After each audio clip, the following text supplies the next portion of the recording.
Dans Pokémon, les évolutions, ça a jamais été très clair. On n'a jamais bien pu voir la transformation d'un Pokémon en direct, ça a toujours été caché d'une manière ou d'une autre. En première génération, ça ressemblait à ça.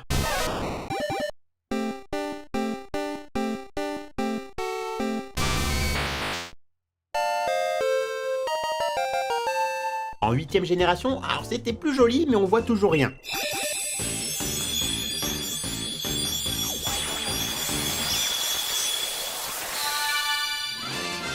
Et dans toutes les autres, c'est globalement la même chose. Mention spéciale tout de même à la 5G qui pour le coup montre vraiment tout le processus, mais bon. Et dans l'animé Pokémon, c'est à peine mieux en vrai. Qu'est-ce qu'il y a, Salamèche? Voilà, donc Salamèche devient tout blanc, hein. Et on voit quand même que sa silhouette grandit, mais on peut pas voir à quoi il ressemble avant d'être totalement transformé en Reptincelle. Mais moi j'aimerais trop voir à quoi elle ressemble, ces formes intermédiaires. Enfin, en fait j'aimerais juste voir ce que les personnages voient, et je sais qu'ils le voient. D'ailleurs dans les épisodes les plus récents, il y a quand même une amélioration à ce niveau-là. Donc un artichaut devient tout lumineux encore, mais on le voit tranquillement changer de posture, son corps change, bon son épée et son bouclier eux se transforment instantanément, mais voilà, c'est un peu mieux dans les derniers épisodes. Pourtant les plus belles évolutions que j'ai pu voir dans la série, c'est dans les épisodes 3 et 4 de la première saison. On voit Chenipan se mettre à cracher de la soie sur lui-même et s'en recouvrir jusqu'à devenir un Chrysacier. Alors c'est peut-être pas hyper détaillé mais on comprend ce qui se passe, il s'est recouvert de soie pour se créer un cocon. Et dans l'épisode juste après, l'évolution en Papillusion est encore mieux. Le Chrysacier se fend et de cette fente sort un Papillusion, hein. Ses ailes se déploient sous nos yeux. Et c'est magnifique, cette évolution, elle est parfaitement logique. On comprend que c'est pas bêtement Chrysacier qui se change en Papillusion, mais bien un papillon qui sort de sa chrysalide. D'ailleurs, dans le même épisode, on peut voir que c'est exactement le même processus pour les Dardarnians. Enfin bref, ça c'était la toute première évolution de l'anime Pokémon. Et ensuite, ils ont dû se dire que ça serait un enfer d'animer toutes les évolutions de cette manière et ils ont décidé de les faire briller. Mais moi, ça me suffit pas de savoir qu'entre Bulbizarre et Florizarre, il y a Herbizarre. Je veux savoir ce qu'il y a entre Herbizarre et Florizarre. C'est donc ce qu'on va faire aujourd'hui. On va s'inspirer de ce Papillusion et essayer de créer une animation logique pour les évolutions de quelques Pokémon. Et on va commencer tout de suite avec Opermine. Donc voilà, j'ai volontairement pris un Pokémon évident pour commencer de manière à ce que ça parle à tout le monde. On se souvient évidemment tous de l'épisode où je déconne, personne ne se souvient de cette merde. En fait, il est sûrement dans le top 2 des Pokémon dont personne ne se souvient. Mais enfin, c'est quand même lui que j'ai choisi, alors c'est parti.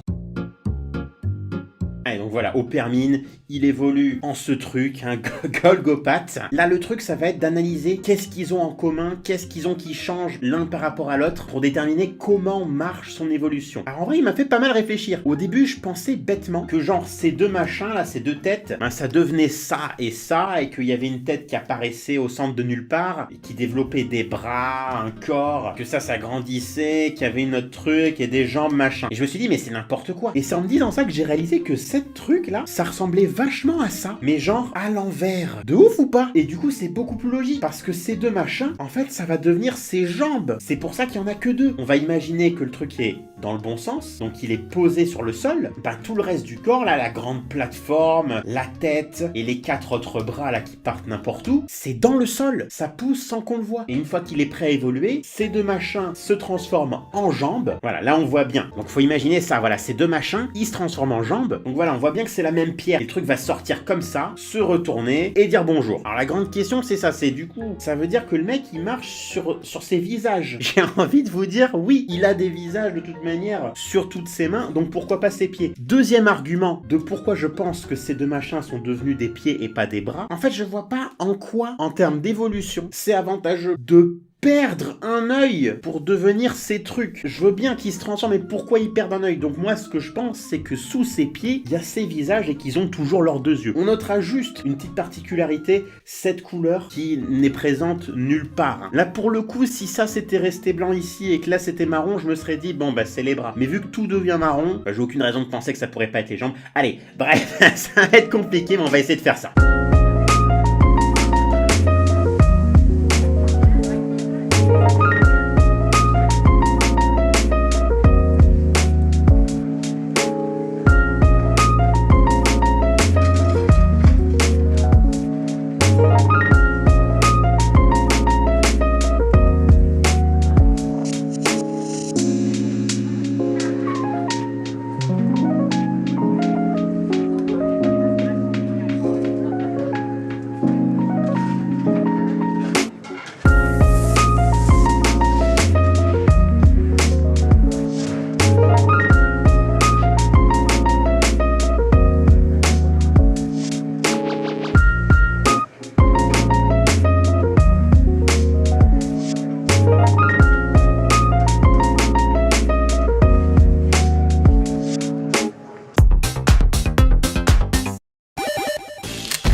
J'ai pas chronométré combien de temps j'ai passé sur ces quelques secondes, mais en gros j'ai réparti ça sur quelques jours.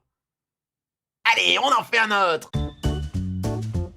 Allez, on s'attaque à la star, la célébrité Pikachu, que la Terre entière connaît. Mais on va pas regarder comment il évolue en Raichu, c'est bon, Raichu. Il est un peu casse-couille, on l'a vu 40 000 fois en plus au début de la vidéo. On va plutôt voir comment Pichu évolue en Pikachu, ça peut être intéressant. Alors voilà, j'ai oublié de le préciser pour Golgopat et tout, mais en fait, j'essaie de me baser pour les designs sur les artworks officiels, mais pas tout le temps, juste dans la mesure du possible, parce que par exemple, l'artwork entre guillemets officiel de Pikachu, c'est genre, voilà, c'est ça, et le Pikachu qu'on connaît, bah, c'est plutôt lui, c'est celui de l'animé et même des dernières générations. Enfin, Pikachu, ils l'ont changé trop de fois, ce Pokémon. Enfin, au début, pour vous dire, c'était ce grand garçon. Hein. C'était lui, Pikachu, enfin voilà quoi. C'est pas le même. Enfin, même si je vire Pichu, il y a déjà une évolution d'un Pikachu à un autre. Enfin voilà, c'est compliqué. Donc j'ai choisi surtout des designs qui sont à peu près dans la même position. Donc qu'est-ce qu'il y a à noter sur ces deux Pokémon? On peut voir que Pikachu, il a des oreilles plutôt fines, là où Pichu va avoir un machin comme ça. Donc il va falloir affiner ce petit machin tout bleu-noir, va devenir cet énorme truc en forme d'éclair jaune et marron. Donc je pense que ça va être la partie la plus compliquée. Là, c'est assez dur comme ça de voir la logique. On va se démerder. Il y a aussi un truc qui disparaît, c'est cette espèce de collier, hein, de collier noir. Il n'est absolument pas présent ici, donc voilà, va falloir que ça se résorbe. Qu'est-ce qu'on peut noter d'autre? Bon, évidemment, bah, il est plus en forme de sac à patates, hein, alors que lui, il est plutôt rond, tête ovale. Là, t'as... je sais pas trop ce que c'est, quoi. C'est une tête. Enfin, tu peux rentrer 2 têtes de Pichu là-dedans, quoi. C'est un truc aussi notable. On peut voir que Pichu n'a pas de doigts. Il a un pouce opposable et une sorte de moignon, là où Pikachu a bien 5 doigts, hein. Donc voilà, il va falloir que ça se développe. Donc là, on a fait un peu le tour. Dernier truc, les couleurs, hein, bien plus éclatantes chez Pikachu, hein, c'est pas une erreur de l'image, hein. Pichu est vraiment plus pâle que Pikachu, hein. Ses joues sont roses, là où celles de Pikachu sont rouges, et le jaune n'est pas tout à fait le même. Voilà, on va essayer globalement de faire évoluer tout ça. C'est parti!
Je l'aime bien lui parce que on voit vraiment son corps qui change de A à Z. Il sort pas de la terre ou d'une chrysalide, il y a tout sous nos yeux. Mention spéciale à cette frame parce que franchement, il mérite d'exister dans les jeux.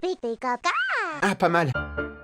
Allez, on s'attaque à du très lourd puisque cette fois-ci on va faire toute une famille. On va partir de Bulbizarre, on va voir comment il évolue en Herbizarre. Bon là il est un petit peu gros, voilà. Et comment ce Gus évolue en Florizarre. Alors j'ai pris une image de l'animé. Pourquoi? Parce que, comme je vous ai dit, j'essaie de me baser au maximum sur les artworks officiels. Mais celui de Florizarre, voilà, donc il est de face, c'est pénible. C'est pénible. J'ai trouvé un moment dans l'animé où il est dans cette position, c'est vraiment quasiment pareil. Donc ça fera très bien l'affaire, on va se baser là-dessus. Mais pour l'instant, il dégage. On va pas faire tout d'un coup. On commence simple avec Bulbizarre qui évolue en Herbizarre. Alors, ça va pas être très compliqué, je pense. Globalement, bah, il va juste grandir, quoi. Il est un peu plus grand, je suppose. Et le bulbe va éclore et donner une fleur, machin. Alors, faudra juste faire attention à la position des petits motifs qui ont l'air d'avoir bougé. Autre particularité, pourquoi la pupille de Bulbizarre est comme ça, elle est toute blanche, alors que celle d'Herbizarre est toute noire, puis redevient blanche quand il évolue en Florizarre. Ça n'a aucun sens. Je pense que c'est deux personnes différentes qui ont colorié ces Pokémon. Je pense pas qu'une même personne saine d'esprit et la deuxième personne qui l'a colorié, j'ai l'impression qu'il a pris la liberté de faire l'intérieur de l'oreille là où ce n'était pas précisé. Donc je sais pas si c'est un oubli sur Bulbizarre ou un ajout sur Herbizarre. Dans tous les cas, ça a été conservé sur Florizarre, mais c'est devenu rouge. Donc écoutez, pourquoi pas. À côté de ça, évidemment, bon, la couleur se fonce quand même pas mal. Enfin, il passe d'un vert assez clair à une sorte de bleu presque, hein, de bleu turquoise. Voilà, c'est globalement ce qu'on va essayer de faire. La partie dure, à mon avis, ça va être le bulbe, mais sinon, c'est quasiment le même Pokémon. Donc écoutez, let's go.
Bon, il était un petit peu chiant parce que je savais pas si le bulbe devait se transformer en feuille ou si les feuilles devaient sortir du bulbe. Enfin, j'ai testé les deux et c'était vraiment pourri quand il se transformait, c'était pas réaliste du tout. Du coup, j'ai fait comme ça.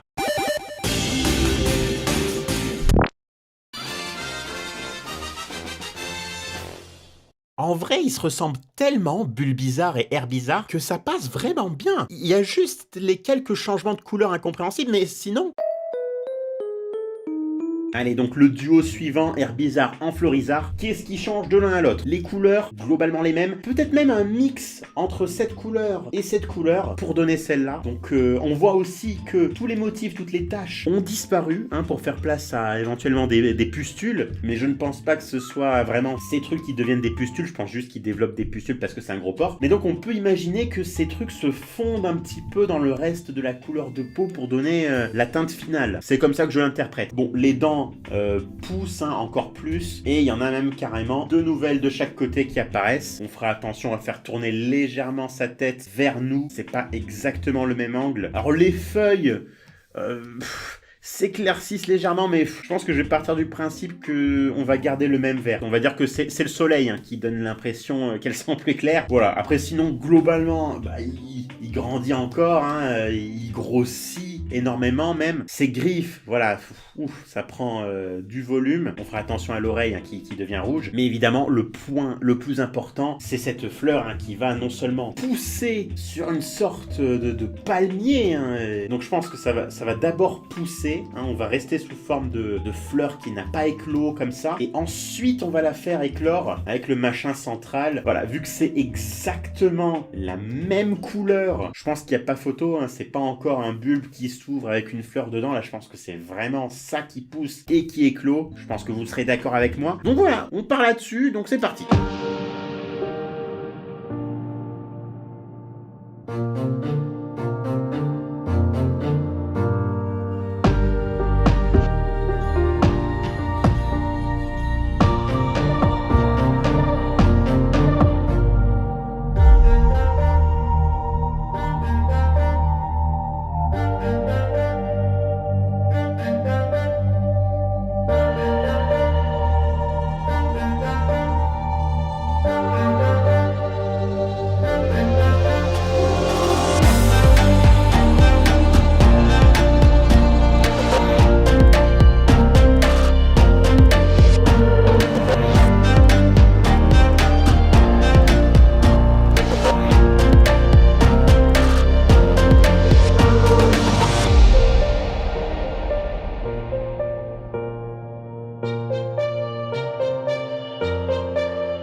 la même combat que pour Bulbizarre, mais cette fois-ci, le challenge, entre guillemets, c'était de faire éclore la fleur sur son dos.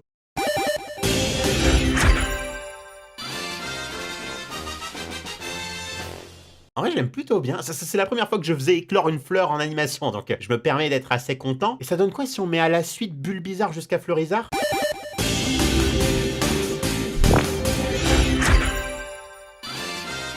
Franchement, j'y crois, cette évolution, je pense qu'elle est logique. Allez, on va s'en faire un dernier, et pas des moindres, puisqu'il s'agit sûrement d'une des évolutions. Non, c'est même carrément l'évolution la moins logique de tout Pokémon. Et non, ce n'est pas Magikarp, même si j'admets que lui aussi, il est pas mal dans son genre. Mais non, il y en a un autre qui m'a toujours rendu cinglé.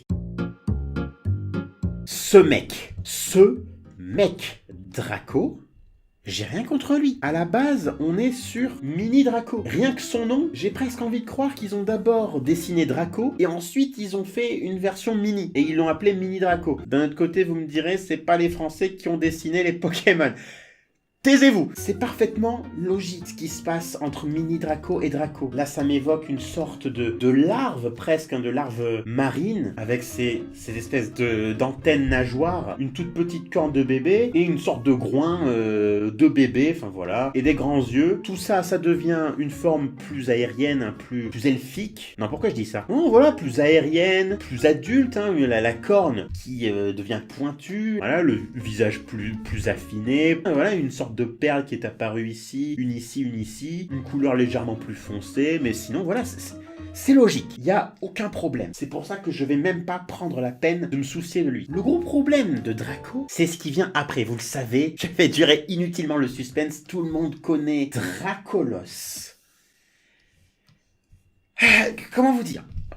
Tu n'es pas l'évolution de Draco. Tu es un menteur. Je sais pas ce que tu es. Tu es une carte Yu-Gi-Oh! Mais tu n'es pas l'évolution de Draco. Je ne vois pas comment c'est possible. C'est simple. En point commun, une corne sur la tête. Et encore. Elle est même pas au même endroit et elle a même pas la même couleur. Mais c'est la seule chose. Maintenant, les différences. 3 days later. Ces perles qui étaient apparues suite à son évolution de Mini Draco à Draco disparaissent totalement. Il n'y en a même pas des vestiges. Il n'y a rien. C'est parti comme c'est venu. Bon, voilà, là, je m'attarde sur des trucs. Et vous voyez bien, je suis même pas sur le plus évident. Je n'ai même pas parlé. Many months later. J'ai rien contre le orange. C'est pas ça la question. Mais ce n'est pas le principe d'une évolution. Ce n'est pas le même Pokémon. Ça n'a aucun sens. Enfin, comment vous voulez que je fasse apparaître tout ça? Il va falloir qu'il y ait des bras poussent petit à petit, que des genres d'ailes se déploient progressivement, hein, que l'orbe se résorbe, hein, finalement, qu'il y ait des débuts de pieds de bébé qui apparaissent, puis qui grossissent pour devenir des énormes pieds, que les ailes sur la tête qui étaient formées de plumes, je suppose, hein, deviennent des spaghettis. Donc je sais pas, hein, peut-être ça va s'affiner, perdre toutes les plumes petit à petit. Voilà, ça risque de demander des jours et des jours.